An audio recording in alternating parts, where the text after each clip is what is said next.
People them blunt. People them blunt. Yeah, yeah. Spell club with two B's. People them blunt. People them blunt. Spell club with two B's. People them blunt. People them blunt. Spell club with two B's. People them blunt. We spell club with two B's. You know, weekends that require you to have sex do not let you eat. Oh, don't let you eat. Yeah. I'm gonna eat. See, and I don't have, I can eat. I can eat. But Child, listen here. it just don't give me that time to clean. Like, that clean out portion is like, If you want some of this booty hole, you're gonna have to understand it's gonna take me some time to clean out because I'm gonna eat. I'm not gonna starve myself on no dick. Sorry. But do you really like, yeah, I ain't got time. I ain't gonna hold No. you. If I gotta line up and I'm hungry, yeah, that hunger gonna have to take. Yeah, we're not doing that. Cause see, I've been disappointed too many times where I done starve myself for dick. Dick don't last for about 5 or 6 minutes and I'm hungry, I'm upset and I'm angry. But that's good because the 5 or 6 minutes is what you really want. Remember? No, the fuck it ain't. If I'm gonna clean my asshole out for 2 damn hours. Like 5 or 6 minutes. I'm saying, cause you know, a person really don't. We really, to be honest, I ain't holding you. We really don't want you us for 2 hours unless No, I don't want you you. are extremely horny. But the 5 or 6 minutes and then I gotta line up, I think that goes with the flow. If that makes sense. No, baby, I don't want no 2 hours, but I also don't want no damn 6 minutes. If I want the nigga to come in. if I done spent an hour to 2 hours in the shower with a hose up my ass to get cleaned out for you, you better give me more than 6 minutes a But day. it's not just for him though. Well, for me, it's not just for him because I got a line. I got more than him that's coming. This is why I think I like being single. Oh, okay. I see what you're saying now. There's multiple men involved. I got a caterpillar going. I'm just thinking about No, fuck that. Because well, you know. I know for a fact, even if he for 2 hours, one ain't enough. If I'm doing that clean out process and I'm trying to go, one. Yeah, that ain't enough. I know I need. It's like a can of Pringles. You can't just have one. You got to have multiple dicks. Well, look, don't forget the part. I bet you can't have one. Yeah. Okay, honey. We recording. Okay, let's start these questions.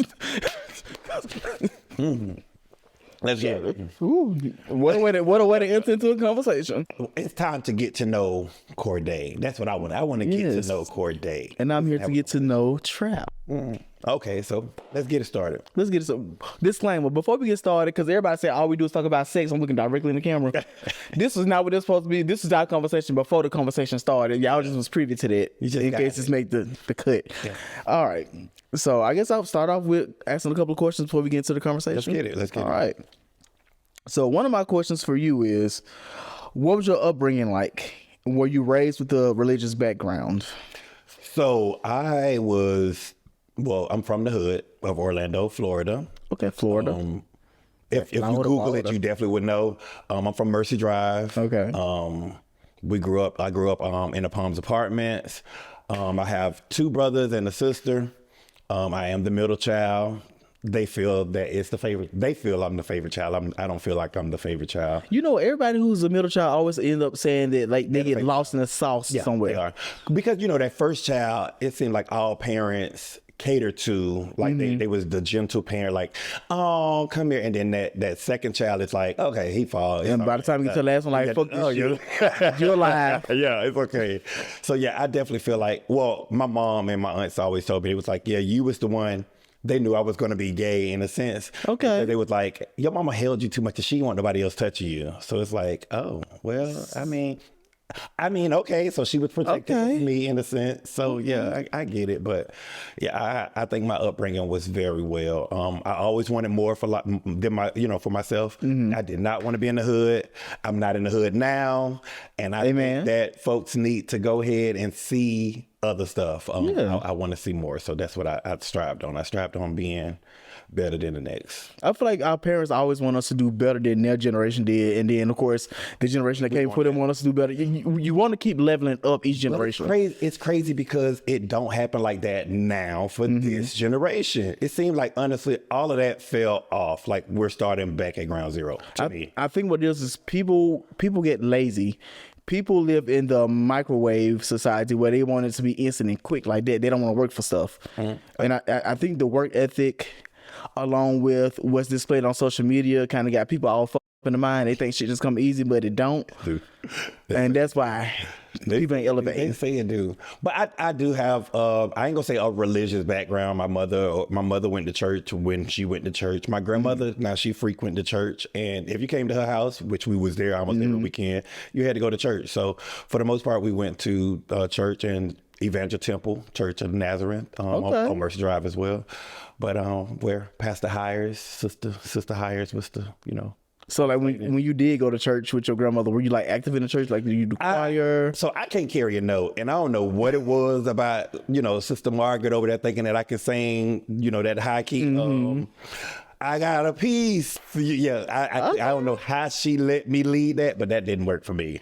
Yeah, that wasn't for me. What did they say? They said I was tone deaf. Well, people say now I'm tone deaf. It's what they say. Child, the old folks in church, they say, that's all right, baby, let them use you. No, I hate it. What about yourself? What talk to me about CORDAE. What's up with CORDAE? My upbringing was really simple.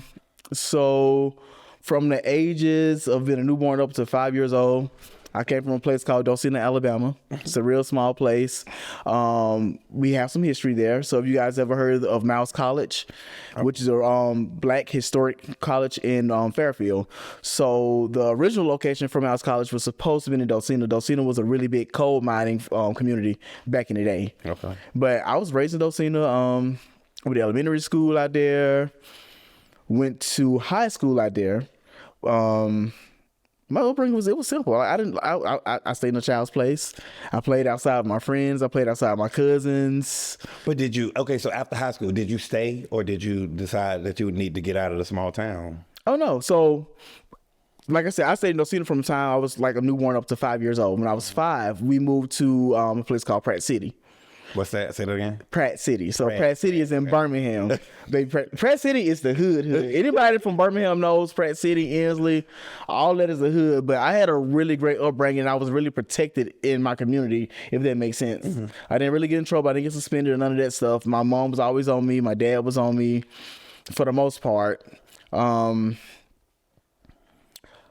I moved to Pratt City, I did part of my elementary school there too. So I got to give you the whole history. So the beginning part, so from kindergarten, I went to a school called Crumley Chapel. Okay. And then my teachers found out that I was using my grandmother's address after we moved, so I got kicked out of that school. And I had to go to McCall, which was... Mind your business. That's what you tell them. They should mind their business. But it's okay, because I'm glad I got kicked out of that school, because my teachers there were so fucking racist. It was predominantly a white school. But I got kicked out. I ended up going to McCall Elementary, which was in Pratt City, and then McCall combined with a school called Scott Elementary, and they came up with Southampton Elementary. So I spent my second half of kindergarten, first, second grade, and half of third grade at McCall before it transitioned over to Southampton when they combined. Then I went to Daniel Payne Middle School. Left the city school system, went back to the county, went to minor high school, did there for my 9th and 10th grade year. And then my best friend, who was a drum major for Jackson Nolan, was like, we should graduate together. So I was like, you know what, cool, I'll come back to Jackson Nolan. Left mine, I went back to Jackson Nolan, had to switch over to the whole uniform system, which I could not stand. I was like, this is not going to... individual. Baby, this is not going to work for me. Can't be an individual. This is not going to work for me. So I left Jackson Nolan after my junior year, went back to minor high school my senior year, and I graduated from minor. So yeah. And then what though? After that though? After that, I went to college. Oh, what school? I went to Mouse College. Okay, come on. I didn't graduate, but I went. So okay, I see that you are going back to memories of middle school and elementary school. Did you find yourself like, some people say being gay is something that you was born, or that's born, it's born gay, or did you find yourself attracted to guys when you was absolutely? I think I always knew from the time I was a kindergarten up. I knew that I liked guys the same way I like girls. Okay. They were supposed to say it was mutual. It was the same. Yeah. It was like, okay, she cute, he cute, everybody cute. But in the black household, the way in my black household, the way I was raised, it was always, my folks was making fun of the gays. They was calling them by their names, this, that, and the other. So I never felt comfortable to come out during that time. Because it just, we were taught that it was wrong. It wasn't right. The slang terms was used. Yes. a lot of slang terms was used that are not used today. Thank God for that. Yeah. But after, I want to say I was maybe around 19 when I came out to my family. Yeah. Oh, wow. Well, that was well after me. So for me, okay, so and once again being in church, so I went to church with my stepsister, big up to Sandria, and I asked her one time, I was like, hey, does it make me gay if I find a guy attractive? You know, that was one of the questions, because it's like, I see, let's just say, I see this guy here, he's very nice looking, and I find myself like, damn, like, not saying I want to. It's just like, hey, he's not, as a child, he's nice looking. I look more at the guys than I did the girls. Never told nobody else this story a day of my life, because it seemed as if being gay was something that was always talked about. Me, the running joke for me was I'm black as hell, and that I am I'm feminine. Okay, so get your feminine ass out of here. You effing agate. Like, it's just, I got all of this when I was coming up as a child. Not traumatized. I think it made me get thick skin, so I don't worry about what people say. But I always found it like guys attractive in a sense, and I was told that me finding the guy attractive didn't make me gay. It's just being honest. She said, I see girls as attractive all the time. If they're attractive, they're attractive. So me not acting on it, me not doing anything, I felt that I wasn't gay. And when I was associated with gay, being that I was always talked about, I felt like I had to lash out at people that called me gay. So I just first off, big ups to your sister for like breaking it down that way, because it's such a double standard when it comes to males being attracted to males and females being attracted to females. It's when a female is attracted to a female, it's like, okay, cool, it's cool, whatever. But when a guy do it, baby, all hell breaks loose. All hell breaks loose. So big ups to your sister for that. Yeah, I love her for that. She did that. Yeah, that was good of her. I guess let me dig into another question. So we know that you have a military background. When did you decide to enlist, and what was the thought process behind it? And were you nervous about doing it? So yeah, okay, so I graduated high school. I'm finna say my age, it's finna show. I graduated high school 2003. I am class of 2003. Right. Go ahead and count them up. It's fine. Let's get it. Who's like 2003? Damn, I hadn't even got to high school yet. Yeah, 2003, I was out of high school. I was graduating, walked across the stage. So I was sitting on the couch. I was like, yeah, I can't do this. I was supposed to go to South Carolina State University, and that tuition was $21,000 for a year. Ooh. Yeah. Not doing that. I said, Mom, what we gonna do? Could I get this? She like, boy, no. So the next month was July. It was the summer after I graduated. July came up. My birthday is July 22nd. And July 23rd, I turned 18 and I left to go to the military. The day after my birthday, I left to go to the military. Dang. Yeah, wasted no time. I was tired of I don't get how folks just get comfortable of doing the same thing over and over and not wanting nothing. Like, being broke is a mug. Like, let me tell you, to be able to not see that, and yeah, I'm not doing that. So I left and didn't look back. Like, yeah, 7 years in though. So what does your mom have to say? Like, because you know, like most parents, when they know they baby going to the military, they sometimes feel some type of way. Like, how does she feel about that? She was scared at first, only because you know, George Bush was in office at the time. So it was like, hey, my baby ain't going to my baby ain't going to no military. He not going to no war. Like, it was like, hey, your daddy's on this check. Yeah, we was your daddy. Yeah, we was in the middle of the war with Afghanistan. Right. So yeah, he's not going to the war. No, you're the only child. You're the only child. I was like, nah, it's okay, Mom. If I have to go over there, I have to go over there. But I'm going to the Navy. The Navy is a ship, so you didn't worry about the fact of you having boots on the ground. If we had to fight the war, it would have been on a ship. We shooting missiles back at land. So I was fine in a sense. But it is, I'm gonna tell you what's tough is experiencing this again. So it's like deja vu for me, because now my son is in the military. Damn. Yeah, 21 years old. And now we have another president that's in office that's doing the same damn shit that's going on. So we gonna pray. We definitely gotta pray. Have boots on. We definitely gotta pray for something crazy. So let me just say thank you for your service. Yeah, appreciate it. Because you were so brave. Because little old me, baby, it was fun. I could not have done it. Yeah, I think that you could. I think that honestly, me personally, I think everybody should have to go to the military. It do builds character. No, I think it should be. I think it should be. You know, it just gets you where you need to be, and it makes you appreciate other things in a sense. I think you should have to though. Everybody should have to be enlisted for 4 years. Get your 4 years in, and you can also reap the benefits of getting the disabilities if you get a disability. I don't think that's a bad idea for like today's generation, because these damn kids, they need some. They want to shoot. They want to shoot something. They want to shoot something. Go shoot and be shot. No, or folks in jail. You know, the folks that's incarcerated, or the president's children. Yeah, send them first. You can't send them first. But yeah, I think that's a good little thing that we should do. Yeah, I can see that. I got one. Hold on. I got. So what made you so that we know that you are an actor? Yes. Same question, same thing. We know that you're an actor. What is something that you wanted to do outside of acting? I want to see CORDAE outside of his natural habitat. Something that I wanted to do outside of acting.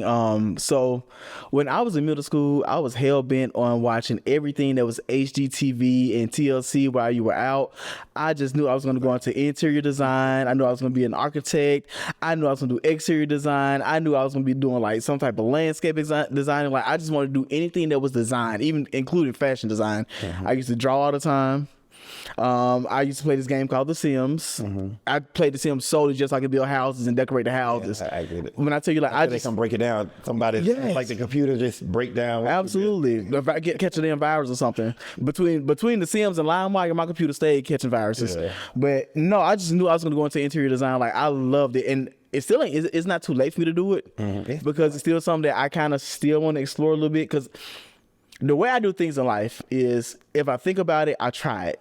And most of the stuff that I try, I end up becoming really good at, i.e. acting, porn. It's something I still want to do. It's still right here. Like, just do it. I just get confused, I guess, with it, because it's like, okay, so when you do an interior design, are you spending your money? Absolutely not. You get a budget, you spend their money. But the thing, but they still got to pay you for your services. Exactly. That's too much. If you go to somebody's house and you cook a meal for them, they're gonna give you. You're gonna have a budget set aside where you're gonna have to buy food, but you don't want those people to pay you, right? Of course. It's the same thing with interior design. You get a set budget. You guys agree on the budget. You try your best as their designer to stay within that budget, but they have to pay you by your fee or whatever you charge an hour. Add your fees in those things, baby. Don't come back. That's not how that works. But you can't come back to me a second time to say, okay, so I done gave you this much money, then you come back to me and say, hey, I need this bill. Unfortunately, when you're working with certain and I have not gone to school for this shit, but I watch a lot of HGTV, so don't take my advice to heart. Unfortunately, when you're dealing with certain things and you are designing for people's homes, you may run into something like somebody may have a load-bearing wall that needs to come down. Now you got this load-bearing wall that was not an expense at first, but you got to figure out, do I need to put support beams here? How can I move this? Do I need to reroute this electrical? Like, there's a lot of things that can happen to where you may have to tap into budget and go over budget, or you may have to take something away to make sure that fits into that budget. So it's a lot that goes into interior design if you pay attention. Nope. Don't want it. But it's interesting though. It's a beautiful thing. And honestly, I would love to go spend somebody else's money to make something look beautiful. I agree with you. When you think about it, at the end of the day, when you go home, your home is your safe space, right? You feel you don't feel comfortable anywhere else the way you feel comfortable in your home. Agree. So just imagine being able to give somebody that comfort and that beauty in their home, and you did that because it's almost like your contribution to the world in a sense. I get it. Yeah. Because you're giving somebody peace. But yeah, I definitely want to tap into that. I still want to tap into that. So my third, he got a friend out there. If you got a friend out here, that he can, look at. I come help you redecorate your house just to get the experience. He is charging. But I'm gonna charge you that just to help you redecorate. You gonna buy all the shit. Yes, you will. I'm not licensed. Hey, I'm not licensed, and I'm not charging y'all because y'all not gonna sue me and say I done fuck some shit up. No, you just helping. Exactly. I'm gonna help you for free with your house. Wes, you got some shit you want to design over here behind that camera. Okay, so third question. And it kind of goes back to what you kind of just mentioned. So this is a good segue, I suppose. Okay. So you've shared pictures of you and your son on social media, which I absolutely adore the relationship that you guys have. That's my bestie. What is your journey into fatherhood? What has your journey into fatherhood and raising a young black man been like? So it's honestly, it has been life. It's just living. Honestly, you go one day at a time. Nothing is said as to like people say there's no manual for how you be a father. The things that I've experienced in life, my dad didn't go out to play sports with me. He didn't play basketball with me. He didn't, football and that sort of stuff. So for me, I found it was something that I was supposed to do because I didn't have it. So I put my son in soccer. I put him in basketball. I put him in baseball. I put him in everything. Karate, like all around the book, he was always involved.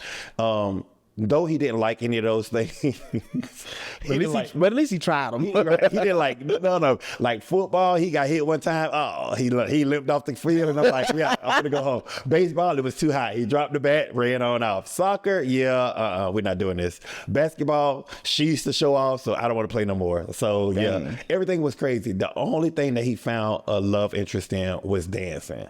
He loved dancing, and what's crazy is, that was my passion at his age and going up. So it was always emotional to see him embracing something that I love. So it was like, damn, how does shit work? Like, how does it work? How does a person embrace something that they know nothing about in your whole life and they become one with it? So yeah, I appreciate, that's what I appreciate in fatherhood, is the fact of them being able to grow and become their own selves authentically. And it has nothing to do with, So